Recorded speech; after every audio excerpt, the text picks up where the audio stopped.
iOS 26 is packed with new features and changes. We're currently on the second beta and we have over 200 new features and changes that Apple has added to this update.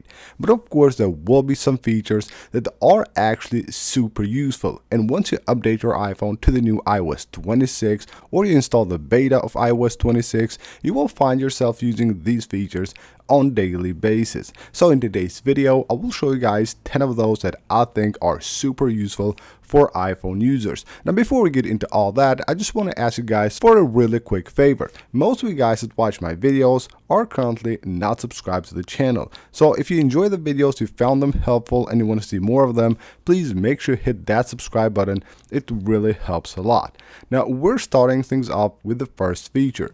Now as you can see right here, my device is completely offline. I'm not connected to the internet, neither the cellular or Wi-Fi. But what I can do now, if I go to the Maps app, of course you will have to be online here to search for places.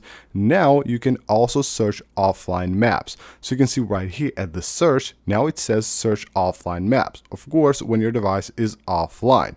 Now, when you go right here to your profile, you will have your offline maps right here.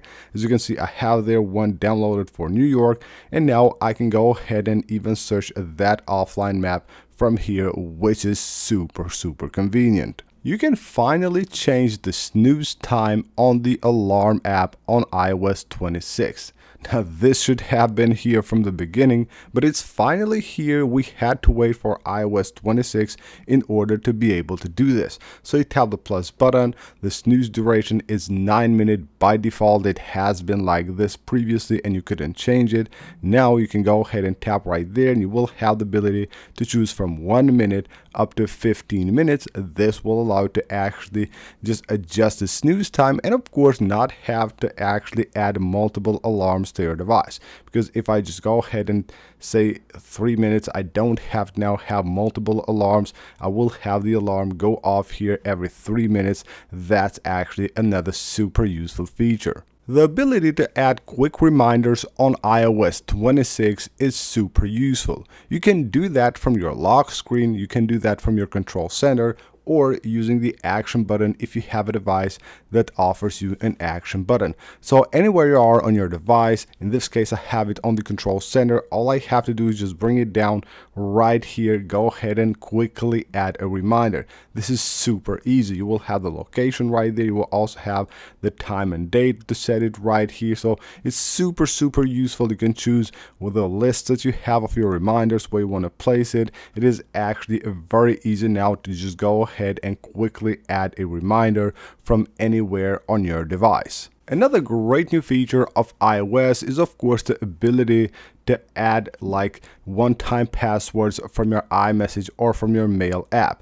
Now with iOS 26, you will be able to do that also from third-party apps. So let's say you need to add your code somewhere and you receive it on your Gmail app, you will be able to actually use your iOS keyboard in order to do that. So it will pop up at the top of your keyboard just like it normally does with one-time passwords also on iOS with the iMessage and the email. Now on third-party apps as well. This is very convenient, and of course one of the favorite features of iOS users is that one. It really helps a lot. It saves you a ton of time, now available for third-party apps as well. Here's another great change on iOS 26. You can now go ahead and select the volume for your devices from here. So you will basically have the Airplay section right here, either on the control center or on the lock screen, and you will have the ability to now adjust the volume of all of your devices directly from here. It looks much better. You have everything in one place. You can of course quickly switch between different devices right here and adjust the volume from here, which actually looks really good, and it's also very convenient. Now, as you probably know, with iOS 26, Apple has introduced a new phone app. You can still go back to the old school one, but if you use the new one, you will have a new feature, a new option, which I think actually is very useful. So not on the app right here, but you need to go to the settings and then go to apps right here, and of course find the phone app. And if you just scroll down here, you will find a new option, tap resends the call. Now, if you disable this, in my opinion, it's much better. You have this disabled, which means that when you tap on a recent call, it will open the call details and the contact details and not just call them back. A lot of times you've probably seen yourself doing this by accident. You tap on a missed call or on a recent call that you have on the list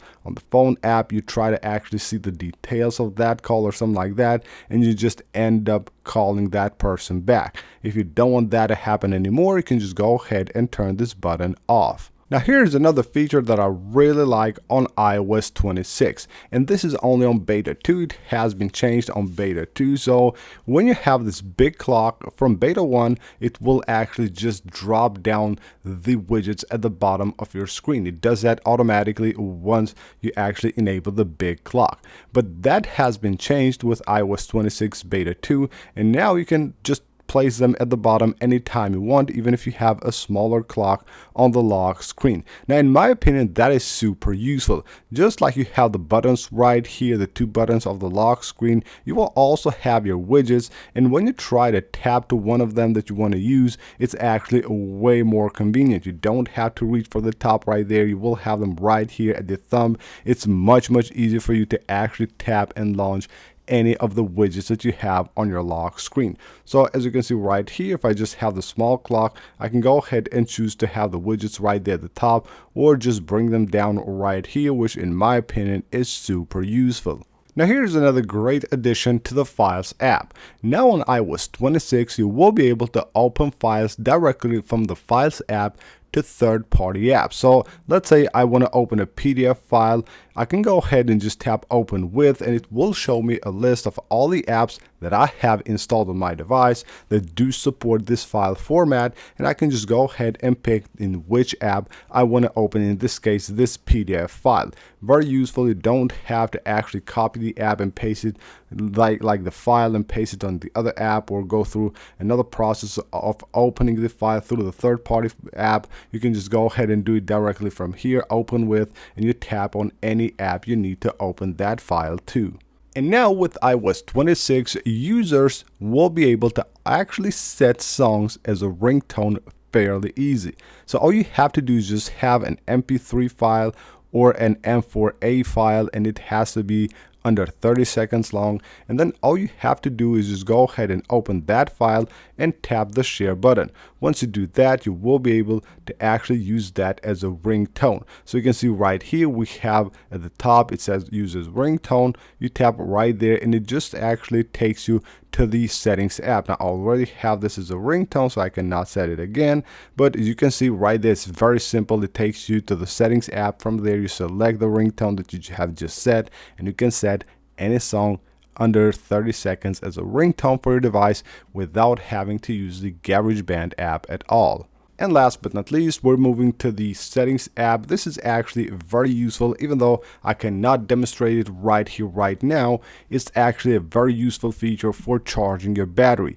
So when you have the optimized battery charging feature turned on, it is actually a great feature. I suggest you keep it on your device, but sometimes it charges to 80% and it waits to actually then charge to 100%.